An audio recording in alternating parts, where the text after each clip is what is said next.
Faisons un petit tour dans le Val-de-Loire. Finalement, je me suis rendu compte que j'avais un peu oublié cette région, qui est pourtant évidemment très intéressante, notamment pour des raisons de cours où on peut considérer que dans l'ensemble, la région reste raisonnable.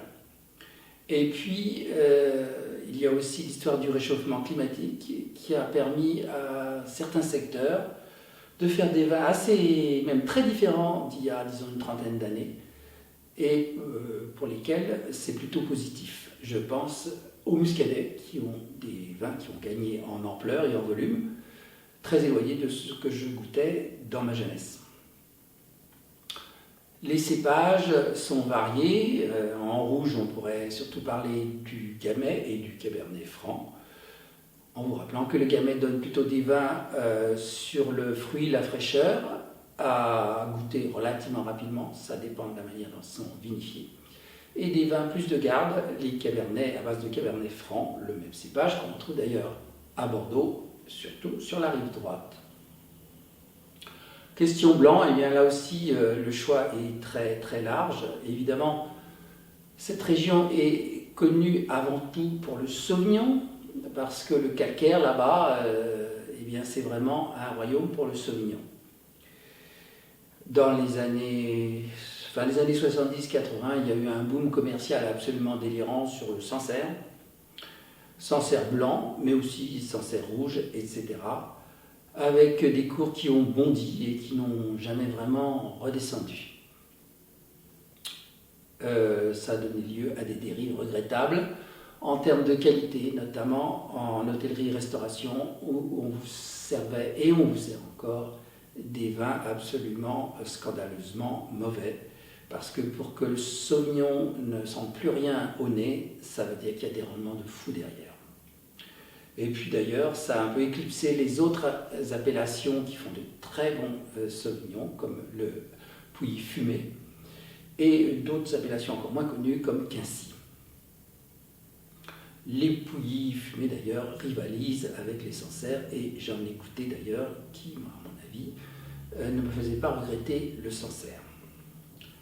Question donc, un autre cépage dont il faut parler, eh bien, c'est le melon qui fait donc les muscadets, et puis un autre, le chenin, qu'il ne faut pas oublier parce que ce chenin prend très bien la pourriture noble à l'automne, quand la météo s'y prête naturellement, et donne les grands vins liquoreux du Val-de-Loire, Anjou, Coteaux du Layon.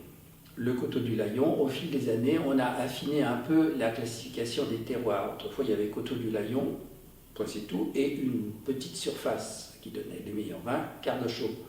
Aujourd'hui, on a délimité des premiers crus en Coteaux du Layon, donc une qualité intermédiaire, si vous voulez, entre le simple Coteaux du Layon et, en quelque sorte, le grand cru que représentent les quarts de chaume. Donc, finalement, c'est une hiérarchie qui rappelle beaucoup la Bourgogne. Aujourd'hui, je vais vous parler du domaine Thierry Germain, qui est sur Saumur et qui donc produit des saumures champigny de bon niveau. C'est un domaine d'une trentaine d'hectares à peu près et qui est en bio et biodynamie depuis pas mal d'années.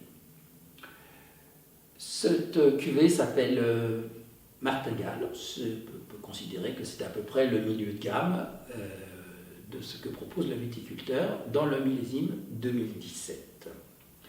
2017, nous sommes en 2023, le vin doit être très proche de son apogée. Alors, question alcool, 12,5, ce qui est quand même très bien.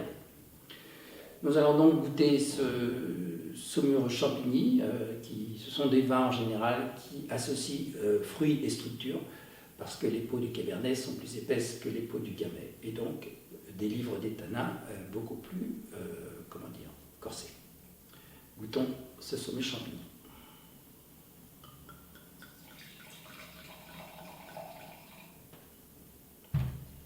Belle robe groseille.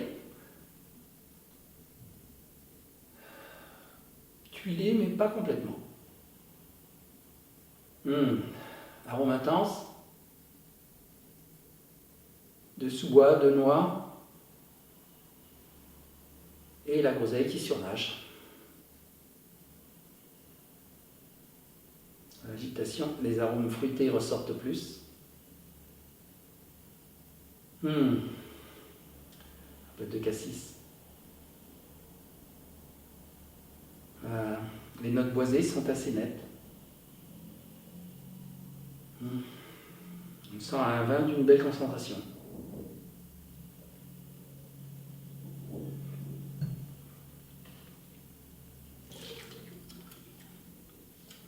Effectivement, le vin est bien concentré, bien équilibré entre les notes boisées et le fruit. C'est un vin qui est à boire, à mon avis, même s'il pourrait encore s'affiner un petit peu dans 1 ou 2 ans. Voilà, c'est un bon domaine, hein, il y en a d'autres bien sûr. J'espère avoir l'occasion de vous reparler de cette vallée de la Loire, parce que c'est quand même très étendu entre le climat franchement atlantique sur Gros Plan et Muscadet, pour finalement finir carrément dans le département de la Nièvre avec les Pouilly fumées. Je vous rappelle que les systèmes d'appellation, il y a des faux amis. Pouilly fumé, c'est donc du Sauvignon, et le Pouilly-sur-Loire, c'est du Chasselas, et qui donne des vins beaucoup plus rustiques. Et puis il y a aussi d'autres appellations avec plein de subtilités, par exemple les Cheverny et Courcheverny, ce sont 2 vins différents, avec des cépages différents. Voilà, à bientôt.